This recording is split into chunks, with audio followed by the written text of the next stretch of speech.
Before Jason became a hero, one prophecy placed an entire kingdom in fear. King Peleus was warned to fear a man wearing only one sandal. To protect the child, Jason was hidden far from the royal court.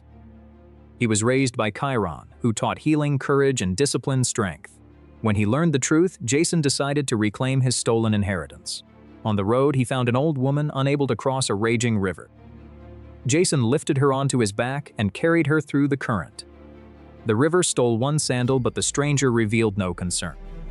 She was Hera in disguise, testing whether Jason valued kindness over comfort. Because he helped without reward, the goddess promised to watch his journey. Jason entered Iolcus exactly as the prophecy had described. When Peleus saw the missing sandal, old fear returned immediately. Jason demanded the throne that Peleus had taken from his family. Peleus agreed only if Jason completed a quest designed to kill him. He ordered Jason to bring back the legendary Golden Fleece from Colchis. Instead of refusing, Jason accepted and began gathering the greatest crew alive. A master builder named Argus designed a vessel larger than any local ship. Oak, pine, rope, bronze, and months of labor became the Argo. Athena added a sacred beam that could warn the crew of danger. Heracles joined the voyage, bringing strength unmatched by any ordinary warrior. Orpheus came too, carrying music powerful enough to command frightened hearts. Atalanta arrived with speed, sharp judgment, and perfect aim. Castor and Pollux joined, famous for combat, sailing, and loyalty. Jason reminded them that no single hero could survive the journey alone. The Argo left Iolcus beneath a sky filled with hope and uncertainty. Orpheus used music to keep 50 oars moving as one body. The speaking timber warned Jason whenever hidden reefs waited ahead. Enormous earthborn warriors rose from the cliffs and surrounded the beach. Jason ordered the crew to remain together instead of chasing separate enemies. Atalanta struck weakened supports above the charging giants. The falling stones delayed the attackers without trapping the heroes ashore. The crew escaped because coordination defeated strength they could not match. On another coast, they found blind King Phineus tormented by harpies. Two Argonauts with winged feet pursued the harpies through the sky. They chased the creatures beyond the horizon and freed the starving king. In return, Phineus revealed the secret of the deadly clashing rock. These mountains collided repeatedly, crushing every vessel between them. He told Jason to release a dove before risking the Argo. Soon, the Argonauts heard stone crashing like thunder across the water. Jason released the dove and watched it fly through the closing passage. The rocks clipped one tail feather, proving the passage could be crossed. Jason waited for the rocks to separate, then ordered every oar forward. The Argo entered while the mountains started closing behind the bow. Orpheus drove the rowers with a rhythm faster than fear. At the final moment, Athena gave the ship one divine push. The rocks struck behind them, taking only a piece of the stern. Beyond the passage, Colchis finally appeared beside a broad eastern river. King Aeetes welcomed the strangers with suspicion rather than hospitality. Jason openly requested the fleece and offered honorable service in return. Aeetes agreed only if Jason completed tasks no ordinary man could survive. First, Jason had to yoke 2 bulls whose breath burned like furnaces. Then he must plow a field and sow it with a dragon's teeth. Aeetes' daughter Medea watched Jason accept the impossible challenge. That night, she met Jason away from her father's guards. Medea offered an ointment that could protect skin from fire and bronze. In return, she demanded his loyalty and protection if they escaped. Jason swore before the gods that he would not abandon her. She also revealed how to defeat the warriors born from dragon teeth. He covered his body and equipment with Medea's protective mixture. The gates opened and the bronze-hoofed bulls rushed toward him. Flames crossed the field, but the magic prevented them from consuming him. He seized one horn and forced the animal's head away. Before it recovered, he fastened the first bull to the yoke. The second attacked through smoke, striking with greater speed. Jason stepped aside and used its momentum to tighten the rope. He drove them across the field as flames rolled over the soil. Then Jason scattered the dragon's teeth into every newly opened furrow. The ground trembled as helmets, spears, and armored bodies pushed upward. Remembering Medea's instructions, Jason threw one stone among them. The newborn army turned upon itself instead of attacking Jason. When the dust cleared, Jason remained standing alone. Aeetes had promised the fleece, but victory only deepened his anger. He secretly planned to destroy the Argo and kill its entire crew. Medea overheard the order and understood there was no safe return. She fled the palace and warned Jason before the attack began. Together, they entered the sacred grove where the Golden Fleece waited. The fleece shone from an oak tree like captured sunlight. A colossal dragon surrounded the tree, awake and watching every direction.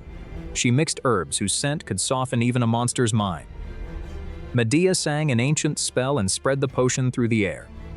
The dragon fought sleep, but its endless vigilance finally weakened. When its eyes closed, Jason moved beneath the coils. He lifted the Golden Fleece and the entire grove turned gold. The dragon began waking before they reached the forest edge. At the river, the Argonauts had already prepared for a desperate escape. Jason brought the fleece aboard while Medea left her homeland behind. The Argo raced downstream while Colchis awakened in fury. Aedes launched his fastest ships and ordered the fugitives captured. Medea guided the crew through channels unknown to foreign sailors. She led them into a hidden channel concealed by tall reeds. The pursuing fleet followed the wider current and lost precious time. By sunrise, the Argo reached open water with Colchis behind them. But the gods did not allow the stolen treasure an easy voyage home. The speaking beam warned that anger and broken trust followed the ship. Jason now carried victory, responsibility, and a promise that could not be ignored. Orpheus steadied the crew when thunder and fear shattered their rhythm. Atalanta secured the damaged sail before the wind could tear it away. Castor and Pollux pulled a sailor back before the sea claimed him. Again, survival depended on many strengths working together. After countless dangers, the mountains of Iolcus finally appeared.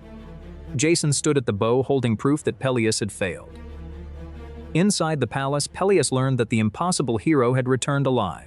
The people filled the streets as the fleece shone above the crowd. Peleus saw that sending Jason away had only made the prophecy stronger.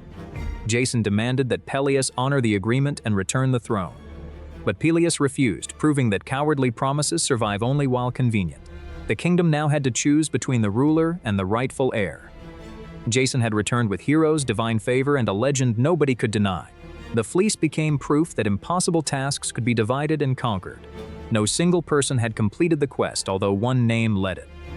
Jason's greatest achievement was gathering people whose strengths covered his weaknesses. The Argo succeeded because cooperation became stronger than individual glory. A missing sandal began the journey, but character determined where it ended. Hera supported Jason because his first heroic act contained no audience. Medea paid the highest price, leaving family and homeland for her promise. The fleece carried glory but also debts that victory could not erase. Generations remembered the Argonauts as the first great fellowship of heroes. Even the heavens seemed to preserve the ship that crossed forbidden waters. Jason won the Golden Fleece through courage, help, strategy. After Troy, Odysseus thought warfare's greatest danger had ended. But his voyage home became deadlier than war itself. His exhausted crew survived storm, hunger, and starless seas. Then they found an island without roads or voices. Goats roamed freely, promising food to the starving sailor. Odysseus noticed smoke, proving something powerful lived somewhere nearby. He chose 12 men while others guarded the ships. They climbed inland carrying weapons, supplies, and precious wine. Soon, enormous footprints appeared beside their tiny human tracks. The tracks led toward a cave swallowing temple-sized darkness. Several men urged retreat, but Odysseus remained dangerously curious. Inside, everything was built for hands larger than theirs. Massive shelves overflowed with cheese, milk, and stored food. The crew begged Odysseus to steal supplies and escape. He refused, expecting the owner to offer proper hospitality. At sunset, heavy footsteps shook dust from the ceiling. Polyphemus entered, one-eyed and stronger than many men combined. Sailors hid while the monster drove his flock inside. He sealed the entrance with an impossibly massive boulder. Firelight exposed the strangers, narrowing his single eye suspiciously. Odysseus invoked sacred hospitality and introduced them as travelers. Polyphemus laughed, fearing neither gods nor mortal customs ever. Then he asked where their ship waited along shore. Odysseus recognized the trap before answering that dangerous question. He claimed their vessel had shattered against island rocks. Polyphemus seized 2 sailors and killed them with ease. Afterward, he slept while survivors struggled against overwhelming panic. Odysseus considered attacking the sleeping giant with his sword. Then he realized death would trap them behind stone. They needed Polyphemus alive, blinded, confused, and opening exits. At dawn, Polyphemus moved the boulder and released sheep. The Greeks rushward, but his arm blocked escape. He touched each sheep before sealing the cave again. Darkness returned, leaving one day to invent survival somehow. Odysseus discovered an enormous olive wood club near the wall. Together, they cut one section and shaped a stake. They sharpened one end until it resembled a spear. Then fire hardened the point against breaking or splintering. They hid the weapon beneath filthy straw and dung. 4 sailors were chosen, though everyone shared equal danger. Next, Odysseus prepared concentrated wine, his strongest hidden weapon. 1 cup normally required 20 cups of water beforehand. At sunset, Polyphemus returned and sealed them inside again. Before more violence, Odysseus offered the Cyclops' mysterious wine. The flavor delighted him, and he demanded another bowl. Odysseus served repeatedly, hiding fear behind obedient movements carefully. Soon the giant staggered, and his eyelid became heavy. Before sleeping, Polyphemus demanded the stranger's real personal name. "My name is Nobody," Odysseus said, fooling the Cyclops. Polyphemus promised to eat nobody last as generous hospitality. Moments later, the monster collapsed, snoring loudly like thunder. Odysseus signaled, and chosen sailors uncovered their hidden stake. They heated the point until olive wood glowed within flames. Then they approached the sleeping eye with measured silence. Odysseus aimed carefully while others prepared to strike together.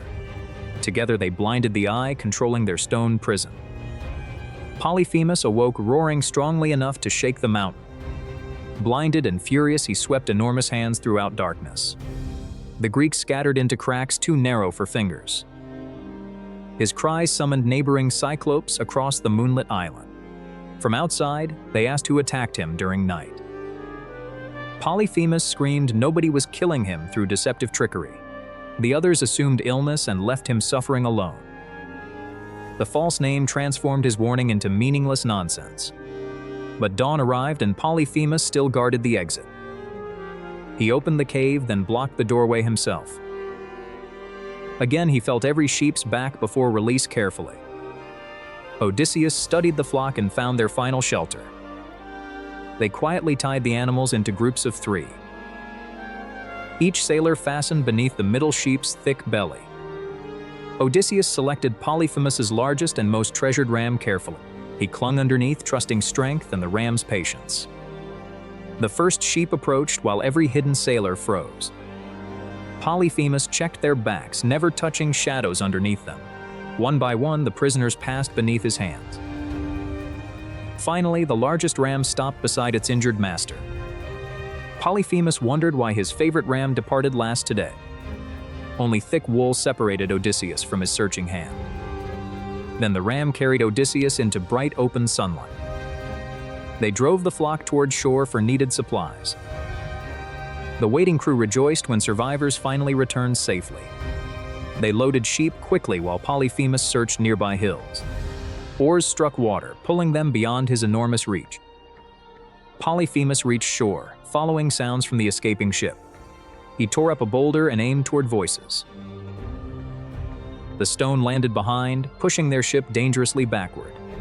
The crew begged Odysseus remain silent until reaching safety. But pride overcame caution, and Odysseus shouted toward Polyphemus. He declared a warrior, not coward, had blinded him. His sailors pleaded that he reveal nothing more whatsoever. Odysseus ignored them, announcing name, homeland, and father proudly. Polyphemus remembered prophecy naming the man who blinded him. He raised his face and called upon Father Poseidon. He begged Poseidon prevent Odysseus from ever reaching home. If home remained possible, make the journey painfully long. Then Polyphemus hurled one final stone toward his voice. It struck ahead, and waves drove the ship outward. The island vanished, but its curse crossed the water. Odysseus knew intelligence saved them, while pride endangered everyone. Strength alone would have trapped the Greeks behind stone. Direct battle would transform courage into useless, deadly sacrifice. The wine weakened Polyphemus without exposing their secret strategy. The name nobody prevented help when Polyphemus called desperately. The sheep transformed careful searching into an escape route. But boasting transformed perfect victory into divine hostility afterward. Poseidon's anger followed Odysseus through every remaining voyage chapter. More monsters, storms, temptations, and losses blocked homeward passage. In Ithaca, Penelope waited without knowing Poseidon's terrible curse. Telemachus grew older while each year erased hopeful certainty. Odysseus watched stars, believing intelligence could guide him home. But the sea belonged to a god knowing him. Generations repeated this story because danger extended beyond monsters. Odysseus contained both patient strategist and reckless victor within. His greatest gift saved lives, weakness prolonged their suffering. Polyphemus lost sight, Odysseus briefly lost necessary restraint himself. The ram remained, silently witnessing their impossible escape afterward. The cave preserved evidence of strategy built under terror. Waves erased footprints, but they never erased Poseidon's curse. Odysseus defeated strength by thinking differently from his enemy. Yet his true ordeal began when pride revealed identity. Could one song convince death to release a beloved soul? In ancient Thrace, music seemed woven through the morning air. Orpheus was Thrace's greatest musician, captivating every crowd that listened. His golden lyre transformed simple sounds into something almost magical. Wild animals gathered peacefully whenever Orpheus played among the trees. Even ancient trees leaned closer, drawn toward every glowing note. Angry warriors lowered their weapons when his melody reached them. Then Orpheus met Eurydice, whose presence changed every future song. They exchanged shy smiles beside a river glowing at sunset. Beneath an olive tree, he played gentle music for Eurydice. Soon they married, believing happiness had finally chosen them both. During their wedding, a sacred flame suddenly weakened and died. Days later, a dark waited beneath flowers by riverside. Eurydice wandered through the meadow while Orpheus prepared another song. The hidden snake struck quickly, changing their world forever afterward. Before help arrived, the poison stole her strength and breath. Orpheus found her too late, surrounded only by terrible silence. He called her name repeatedly, but no answer ever returned. That evening, Thrace mourned while Orpheus stood apart from everyone. For once, the famous musician could not touch his lyre. His grief became a decision no living person had attempted. If death took Eurydice, Orpheus would demand her safe return. He found a black cave descending toward the dead's kingdom. Every descending step left sunlight, birds' wind, and warmth behind. Below, countless pale shadows waited beside a cold black river. These dead souls had lost memory, touch, and ordinary Charon immediately recognized that Orpheus was still alive and breathing. The boatman blocked passage and ordered the living musician away. Instead of arguing, Orpheus raised his lyre and began playing. The melody softened Charon's hardened expression beside the dark ferry. Charon carried a living man across the Styx that night. The black river moved silently, reflecting neither stars nor sky. Cerberus, the three-headed guardian, waited beyond the opposite river shore. Three snarling mouths surrounded Orpheus as he approached the gate. He played a lullaby, slower than a sleeping heart's rhythm. One by one, Cerberus' three heads lowered into peaceful sleep. Orpheus entered halls where every footstep returned as distant whispers. The Furies appeared, punishing guilty souls without mercy or Orpheus changed the song, filling it with regret, not fear. Even the Furies lowered their weapons and wept quietly together. At last, Orpheus faced Hades and the compassionate queen Persephone. Hades demanded why this living man entered his eternal kingdom. Orpheus offered no threats, he simply began his greatest song. The song recalled his first meeting with Eurydice beside water. It carried their wedding, laughter, and every peaceful morning together. Then his melody revealed the unbearable pain of losing her. Every soul fell silent and no shadow dared look away. Even Hades remembered every dead soul had once been loved. Persephone gently asked Hades to grant the grieving musician mercy. Hades agreed, but announced one unbreakable condition for their return. Eurydice would follow Orpheus upward toward the living world again. He must not look backward before both reached open sunlight. Behind him, Eurydice quietly emerged from the underworld's dark shadows. Orpheus climbed onward, unable to see the wife behind him. He heard faint footsteps, yet never dared to turn around. Eurydice followed silently, because dead souls were forbidden from speaking. Without her voice, certainty slowly surrendered to dangerous thoughts within. The underworld whispered that Hades had deceived the desperate musician. Eurydice stumbled behind him, releasing one frightened breath into darkness. His every instinct urged Orpheus to turn and help her immediately. Instead, he continued trusting Hades' promise above his growing fear. The spiral staircase seemed endless through the cold stone darkness. His weakening torch left only one red spark glowing nearby. Water echoed like footsteps, making every sound impossible to trust. Suddenly, every footstep behind Orpheus vanished into the darkness completely. Fear struck harder than Charon, Cerberus, or the Furies combined. Still facing forward, Orpheus softly whispered Eurydice's name into darkness. No answer came because the dead remained forbidden to speak. He wondered whether the gods had created one cruel illusion.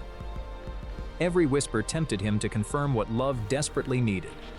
He gripped his lyre and continued upward without looking back. Finally, a thin line of daylight appeared beyond the passage. Fresh wind touched him, carrying scents of grass and rain. Eurydice remained behind, still surrounded by the underworld's deep shadow. Orpheus could not know how far she remained behind him. One careful step carried him fully into the living world.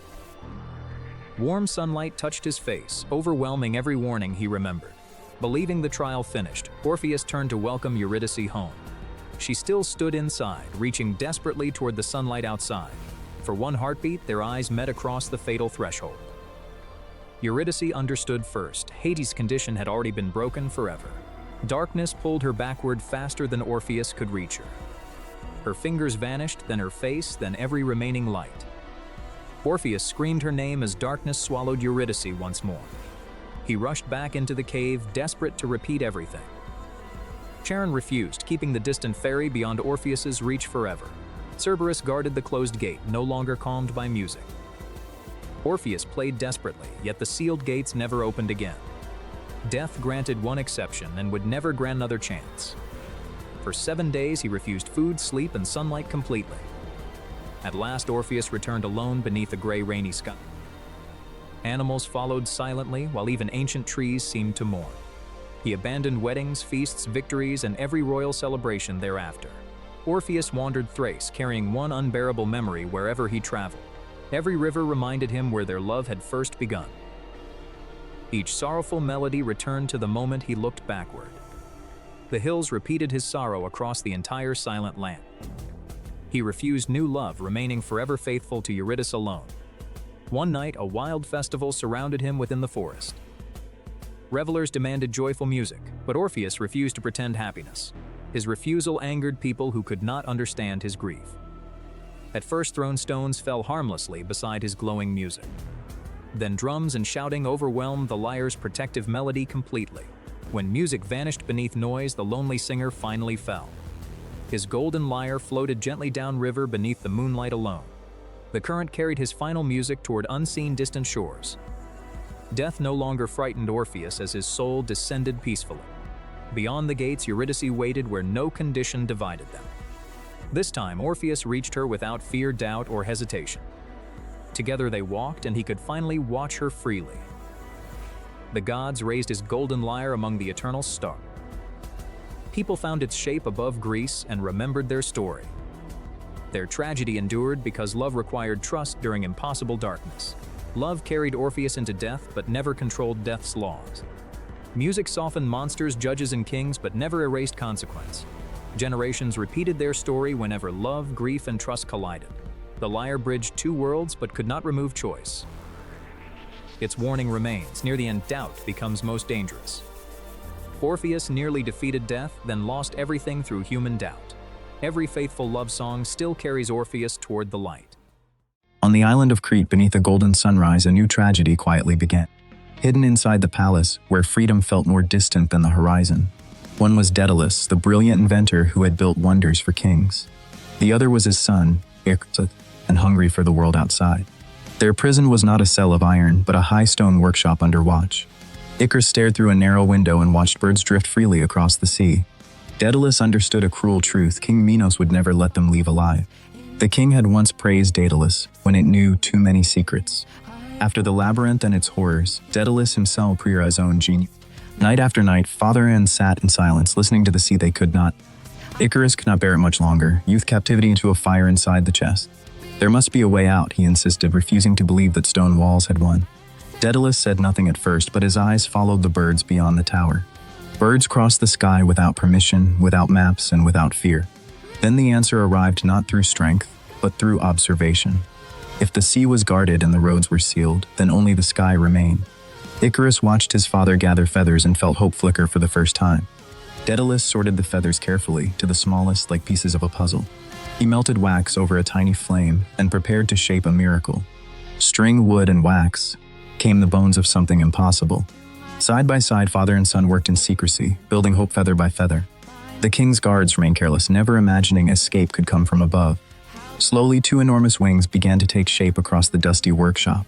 To Icarus, they looked less like tools and more like a dream taking form. But Daedalus knew dreams were delicate, and mistakes in the sky would not be forgiven. He built straps to hold the wings firmly to the shoulders and arms. Icarus laughed as he tried one wing, already imagining the world below him. Daedalus warned him not to play, because the sky punishes carelessness more cruelly than earth. Long after midnight, while Crete slept, the wings grew closer to completion.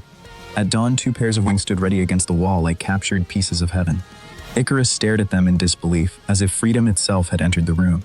Daedalus moved carefully, treating each strap and knot like a lifeline. He taught Icarus how to move his arms slowly, steadily, and with balance. Icarus copied every motion, though excitement made patience difficult. Then came the warning that would decide everything. "Do not fly too low," Daedalus said, "or the sea will soak your wings. And do not fly too high, or the sun will melt the wax. Follow me, stay in the middle, and trust the path I choose." Icarus nodded, but inside him, wonder was already louder than caution. At first light, they climbed to the highest edge of the tower. The world stretched below them, cliffs, waves, and a kingdom that believed them trapped.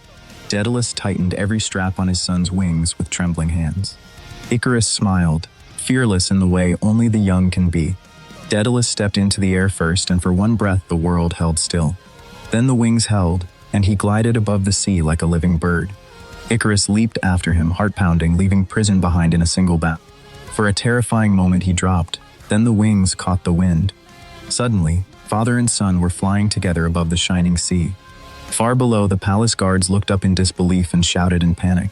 Even King Minos could only stare as his prisoners escaped the impossible way.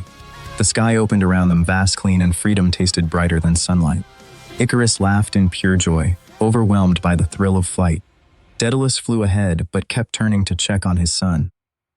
Beneath them, fish flashed in the water like silver sparks. Seabirds wheeled around them, as if puzzled by these strange feathered men. The more Icarus flew, the more confident he became. His father signaled for him to stay close and keep to the middle sky. Icarus nodded again, but the temptation of height had already begun. Above him, the sunlight looked warm, endless, and inviting. It no longer felt like danger. It felt like destiny. He pulled his wings harder and began to rise. Daedalus saw him climbing and called out in sudden fear. But Icarus only smiled and climbed higher, drunk on wonder. Soon clouds drifted between them, and distance turned guidance into echoes. Above the clouds, the world felt unreal, as if he had entered a dream. Then the wax began to shine strangely under the growing heat. One feather slipped loose and spun into the air. Icarus looked back, surprised, but still did not understand. Then another feather fell, and then another. And far below, Daedalus shouted for him to descend immediately. Panic arrived too late, and Icarus beat his wings harder. The sun answered with silence as warm wax dripped from the feathers. The beautiful wings began to collapse under him. In one awful moment, joy turned into terror. Icarus fell through the sky, surrounded by the feathers of his broken dream. Daedalus plunged after him, reaching through empty air. The sea rushed upward, cold and merciless beneath the falling boy. Feathers spiraled around him like pieces of a promise undone. For an instant, his face held fierce shock and the last fading light of wonder. Then Icarus struck the sea, and the sky went silent. Daedalus circled desperately above the waves, calling his son's name. Only feathers floated back to him, rocking gently on the water. At last he landed on a barren shore, carrying grief heavier than stone. The inventor who had conquered the sky now knelt helpless before the sea. Sunset painted the waves gold, but no beauty could soften the loss. Daedalus gathered the scattered feathers as if he could gather time itself. He honored the place where the sea had taken Icarus from him. In later years, people would remember those waters by the name of Icarus. Daedalus continued onward alone, carrying broken wings and a broken heart. Yet memory stayed alive, the laughter hoped the impossible first flight. He remembered the lessons, the warnings, and the love behind every word. The sun had not been evil, it had merely remained what it always was. The danger had come from a different force, the hunger to rise beyond wisdom. Icarus wanted more than escape. He wanted greatness, wonder, and the impossible. That is why his fall still haunts the world, because it began with a dream. Daedalus gazed across the horizon and understood that genius cannot protect every heart. Between the sea below and the sun above, survival had always lived in balance. But ordinary choices often preserve extraordinary lives. The broken wings remain proof that brilliance without restraint can become tragedy. Soon the tale spread from shore to shore, told by sailors, traders, and poets. They spoke of the boy who flew higher than any mortal should. Some remembered his courage more than his mistake. Others remembered the warning he ignored and the price he paid. But everyone remembered the image of a feather drifting beneath the sun. Daedalus lived on, but the sky would never feel the same again. Every bright morning carried both triumph and sorrow in equal measure.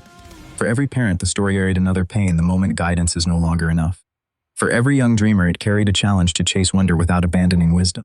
Even now, the sea seems to whisper his name when the wind grows quiet. Some say the sky still remembers the shape of his flight. He flew too close to the sun, but also closer to immortality through story.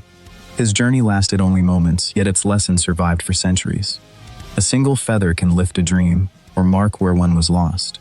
Daedalus released one feather to the wind as if letting his son fly once more. It rose briefly above the water, dancing in the fading light. In that quiet hour, grief and beauty shared the same horizon. The myth endures because every human heart knows the temptation to go too far. It also reminds us that wisdom is not weakness, it is the art of returning alive. Icarus fell, yet his name rose higher than kings, prisons, or fear. And so the boy who flew too close to the sea became a warning and a legend forever. Some places allow one mistake, then never offer a return. Deep beneath ancient Crete, cold corridors swallowed every sound. One sandal was missing and red thread lay beside him. His fading torch made the surrounding darkness feel even deeper. Then two crimson eyes slowly opened beyond the distant archway. Heavy hooves struck stone, growing louder with every breath. The traveler rose and ran through identical twisting corridors. This was no ordinary maze built for careless visitors. It was the labyrinth beneath the great palace of Knossos. Daedalus created it under the command of King Minos. Inside, every passage seemed to move behind the trapped traveler. At its center lived the Minotaur, half man, half bull. Its strength was terrible, and its hunger never truly ended. For years, young Athenians entered the maze as unwilling sacrifices. Their families watched helplessly, because nobody had ever returned. Then Prince Theseus stepped forward and challenged the ancient terror. He promised to enter willingly and destroy the Minotaur forever. His father begged him to stay, but Theseus refused. Wearing a red cloak, he sailed across the Aegean Sea. At Crete, he faced the labyrinth's enormous black entrance. That night, Princess Ariadne secretly came to meet him. She placed a coil of red thread in his hands. "Bind it at the entrance," she whispered, "and never release it. Darkness may deceive you, but this thread remembers home." Theseus tied the thread tightly around a massive stone column. Inside a maze, one good knot can preserve a life. He tested it twice before crossing the first shadowed doorway. The thread unwound behind him, forming a narrow path of hope, but the labyrinth was designed to destroy both plans and courage. Sharp stones could catch the thread and cut it suddenly. So Theseus moved slowly, keeping it near the wall. He wrapped it around obstacles, preserving direction and steady tension. At each junction, he scratched arrows into the stone. Inside the labyrinth, even tiny tools could save him. When corridors looked identical, Theseus trusted more than sight. He felt the air and carefully watched his torch flame. A leaning flame revealed drafts moving through hidden openings. He tossed pebbles forward, testing pits and empty chambers.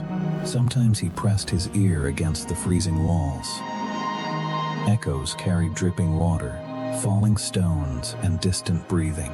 Then a mighty roar shook dust.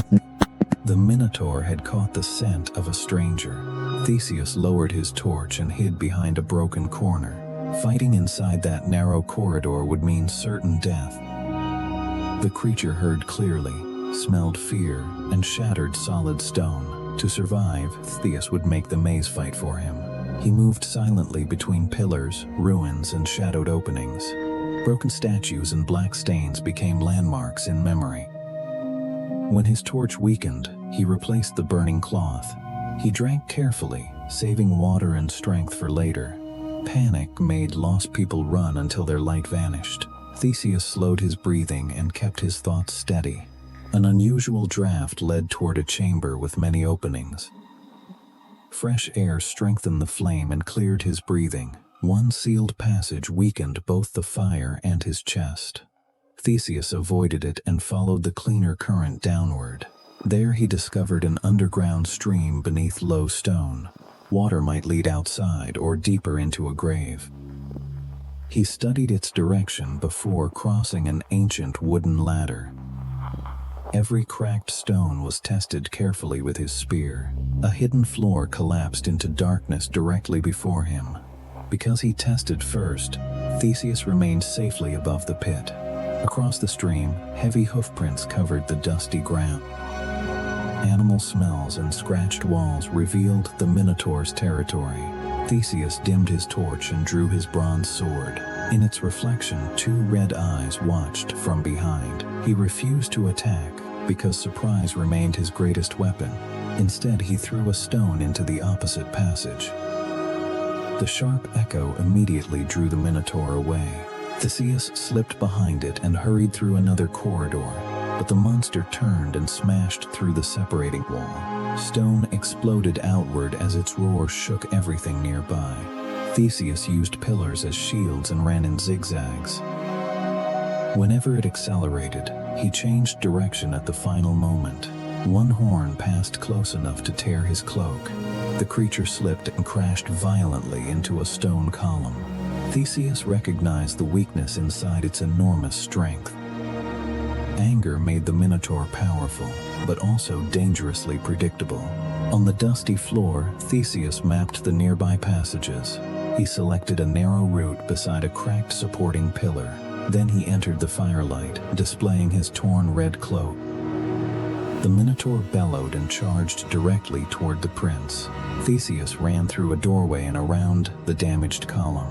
He stayed visible, yet always beyond the creature's reach. At the last second, Theseus rolled across the floor.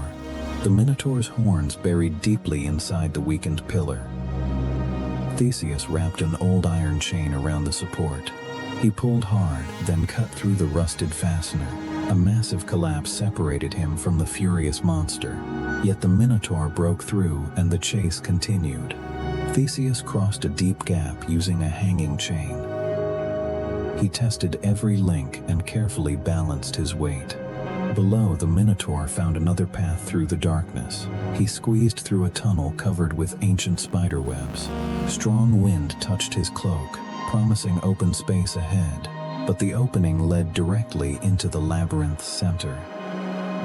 An ancient hall rose there, surrounded by towering pillars. Behind him, the Minotaur shattered rubble and entered. The final battle began beneath carvings of forgotten monsters. Theseus kept a pillar between himself and the horns. The creature circled wildly, searching for a clear attack.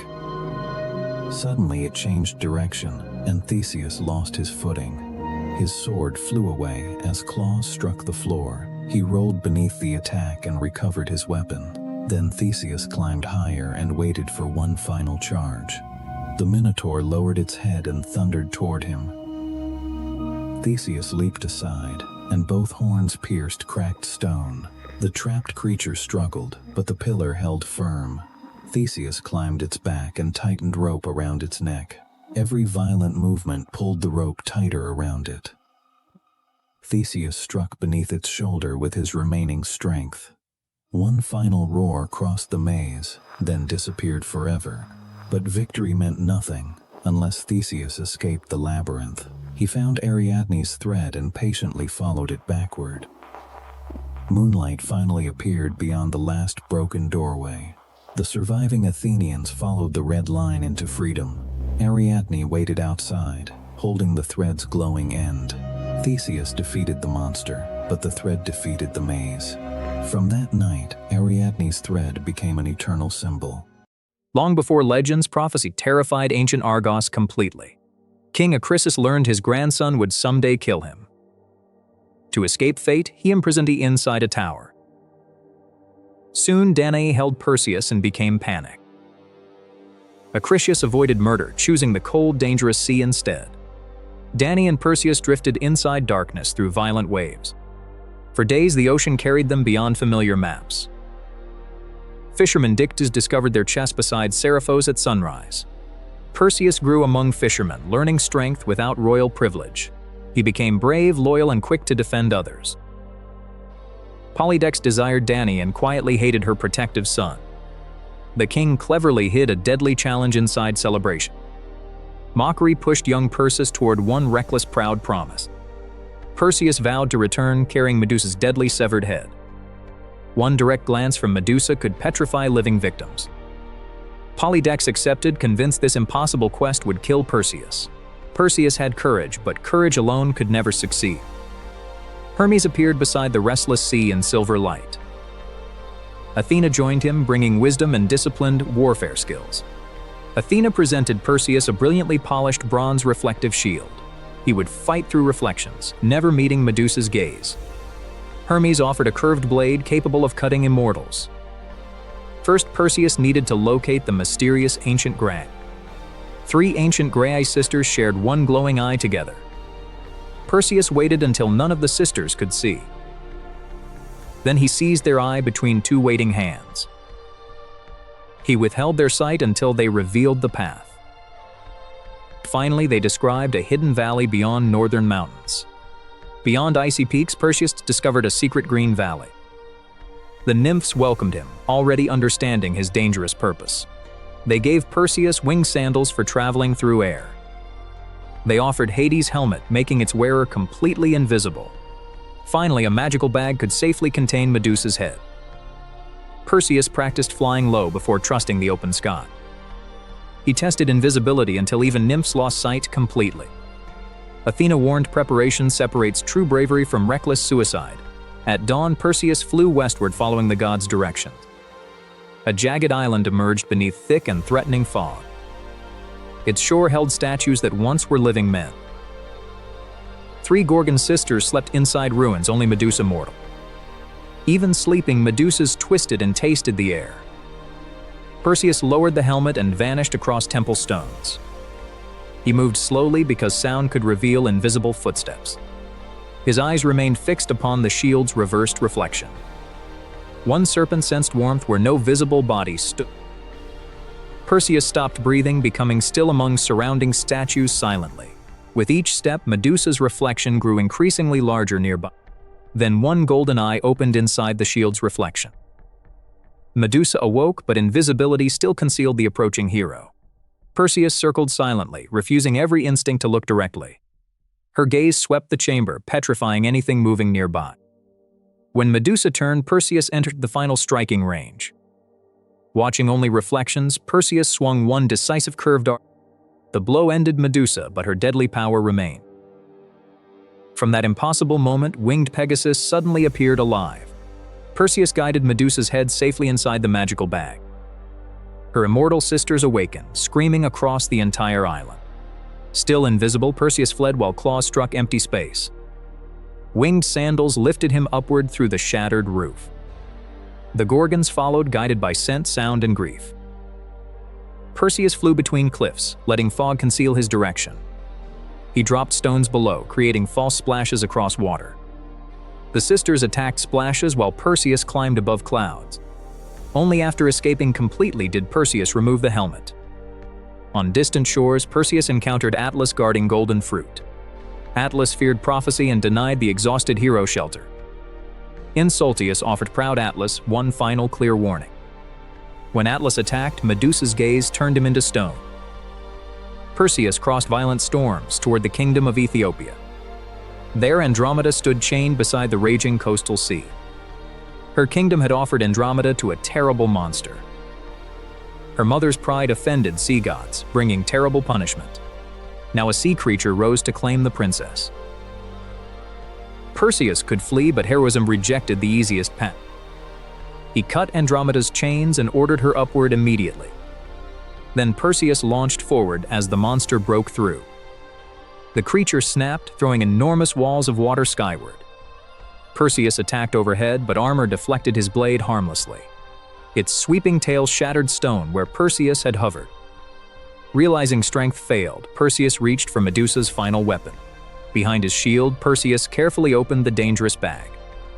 The monster looked once, then hardened completely into stone.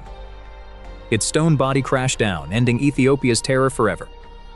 Andromeda saw a warrior who courageously chose to. The grateful kingdom welcomed Perseus as savior and guest. Afterward, Andromeda joined Perseus on his journey towards Seriphos. Across the sea, Perseus carried victory, love, and danger. Meanwhile, Polydectes became crueler, forcing Danae into hiding. Dictys protected Danae while soldiers surrounded the sacred sanctuary. Perseus entered the palace before anyone believed he survived. Polydectes laughed and demanded proof of the promised gift. Perseus warned innocents to turn away in close eyes. The arrogant king and followers refused, expecting empty bluff. Medusa's gaze crossed the hall, turning cruelty into stone. Within moments, the tyrant's power ended without further violence. Danae embraced Perseus, finally safe from her relentless persecutor. Perseus crowned Dictys, rewarding the fishermen who saved them. He returned divine tools, keeping only what wisdom permitted. Perseus offered Medusa's head to Athena inside her temple. Athena placed the terrifying face upon her protective shield. Perseus traveled toward Argos, unaware prophecy still waited there. Acrisius heard Perseus lived and fled before his arrival. Later, Perseus joined peaceful games in a neighboring kingdom. He threw the discus skillfully, intending harm to nobody. Sudden wind carried it toward an unknown elderly spectator. The spectator was Acrisius, fulfilling prophecy through tragic accident. Perseus mourned the grandfather who spent life escaping fate. Burdened by grief, he used Argos' tragedy-born throne completely. Instead, Perseus founded Mycenae beyond the reach of fear. With Andromeda, he built a family shaping heroic legend. His greatest victories came through preparation, wisdom, and restraint. He survived Medusa by knowing when never to look. He escaped Gorgons because he practiced before trusting magic. He controlled Medusa's power by respecting its lasting danger. He became heroic by risking everything for a stranger. Medusa's victims warned against fear, arrogance, and careless sight. The heavens preserved Perseus and companions within eternal constellations. Perseus, Andromeda, and Pegasus became stars together forever. The abandoned child became a hero defeating impossible dangers. His legend endured because true courage always begins wisely.